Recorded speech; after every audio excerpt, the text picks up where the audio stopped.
Hi అండి. నిన్నైతే నేను కోకోనట్ చికెన్ అయితే ట్రై చేశానండి. ఎలా వచ్చిందో వీడియో మొత్తం చూడండి. అస్సలు మిస్ అవ్వకుండా. నాకైతే చాలా నచ్చిందండి. ఒకసారి అయితే ట్రై చేసి చూడండి. ముందుగా అయితే నేను కొబ్బరికాయలు ఇలా చిన్న చిన్న పీసెస్‌గా చేసుకొని మిక్సీ అయితే ఆడేసుకున్నానండి.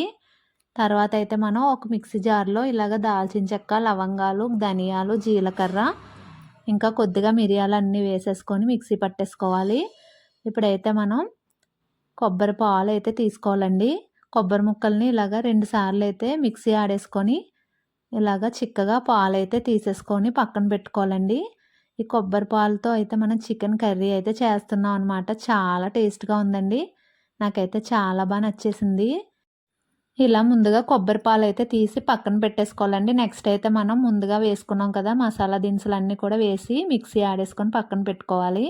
ఇప్పుడైతే ఒక ప్యాన్‌లో మనం నూనె అయితే వేసేసుకొని ఉల్లిపాయ ముక్కలు, పచ్చిమిర్చి కూడా వేసుకొని బాగా అయితే ఫ్రై చేసేసుకోవాలండి మూత పెట్టుకొని.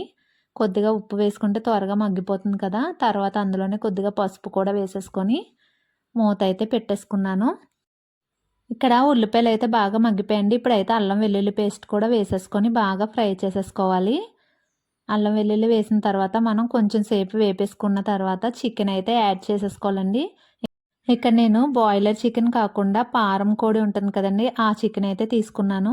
బాయిలరు అంత హెల్త్‌కి మంచిది కాదు. కొంచెం తగ్గించేస్తే బెస్ట్ కదా అనేసి మేము కొంచెం కొంచెం బాయిలర్ చికెన్ అయితే తగ్గించేస్తున్నామండి. ఈ చికెను మనకి కుక్ అవ్వడానికైతే టైం ఎక్కువగానే పడుతుందండి. మనం ఒక 10-15 విజిల్స్ అయితే వేయించేసుకోవాలి. కంపల్సరీ ఇది కుక్కర్‌లోనే వేసుకుంటే మనకి చికెన్ అనేది చాలా బాగా కుక్ అవుతుంది. తర్వాత నేను ఈ చికెన్‌లోనే ఉప్పు, కారము తగినంత వేసేసుకొని పచ్చి మసాలా ఉంటుంది కదండీ! ఇందాక ఆడేసి పెట్టేసుకున్నాం. అది కూడా వేసేసుకోవాలి. ఒక 2 స్పూన్స్ అయితే వేసుకున్నాను. అది కూడా వేసుకొని మంచిగా చికెన్‌ని మసాలాలంతా పట్టేలాగా కలిపేసుకోవాలండి. కలిపేసుకొని సిమ్‌లో అయితే వేగించేసుకోవాలి. తర్వాత కొద్దిగా చికెన్ మసాలా కూడా యాడ్ చేసుకొని మనం టేస్ట్‌కి తగినట్టు అది కూడా బాగా మిక్స్ చేసేసుకోవాలి. ఇప్పుడైతే మనం ముందుగా తీసి పెట్టుకున్నాం కదండీ! కొబ్బరి పాలు అవి కూడా ఏసేసుకుంటే మనం ఇక్కడ వాటర్ యూజ్ చేయకుండా ఓన్లీ పాలతోటే కుక్ చేసుకుంటున్నాం కదా! కర్రీ అనేది చాలా టేస్ట్‌గా ఉంటుంది. నాకైతే చాలా మైల్డ్ టేస్ట్‌తో కర్రీ చాలా నచ్చింది. ఒకసారి అయితే మీరు ట్రై చేసి చూడండి. మొత్తం ఇలాగ బాగా మిక్స్ చేసుకున్న తర్వాత మనం కుక్కర్ మూత అయితే పెట్టేసుకోవాలండి. మనం ఇప్పుడు ఒక 10-15 విజిల్స్ వరకు అయితే వేయించేసుకోవాలి. మనం మటన్ అయితే ఎలా కుక్ చేసుకుంటామో దీనికి కూడా అలాగే ఎక్కువ టైమే పడుతుంది.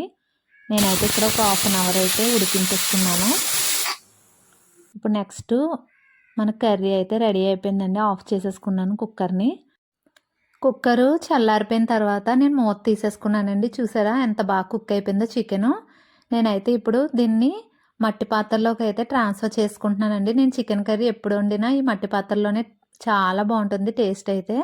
నేను ఇందులోకైతే ట్రాన్స్ఫర్ చేసేసుకున్నాను. కొంచెం వాటర్ వేసుకొని మళ్ళీ ఉడికించేసుకున్నాను. దించే ముందు లాస్ట్‌లో కొద్దిగా కొత్తిమీర వేసుకొని దించేసుకుంటే మనకి వేడి వేడి కోకోనట్ చికెన్ అయితే రెడీ అయిపోయిందండి. టేస్ట్ అయితే సూపర్ ఉంటుందండి. ఒకసారి అయితే కంపల్సరీ ట్రై చేయండి. అస్సలు మిస్ అవ్వద్దు. ఫైనల్‌గా టేస్టింగ్ టైమ్ అయితే వచ్చేసిందండి. ఇదిగోండి ఇంకా నేను స్టవ్ ఆపేసి పక్కన పెట్టేశాను. చూసారా పీస్ కూడా చాలా బాగా ఉడికింది. నా వీడియో నచ్చితే లైక్ చేయండి. నెక్స్ట్ అయితే నేను అన్నం పెట్టేసుకున్నాను. వేడివేడిగా అన్నం పెట్టుకొని కర్రీ వేసుకొని మంచిగా కలుపుకొని అయితే తినేసానండి. టేస్ట్ అయితే సూపర్ ఉంది. నేను ఇన్ని సార్లు చెప్తున్నానని అనుకోకండి. మీరే ఒకసారి అయితే ట్రై చేసి చూసేయండి. అలాగే నా వీడియో నచ్చితే లైక్ చేయండి.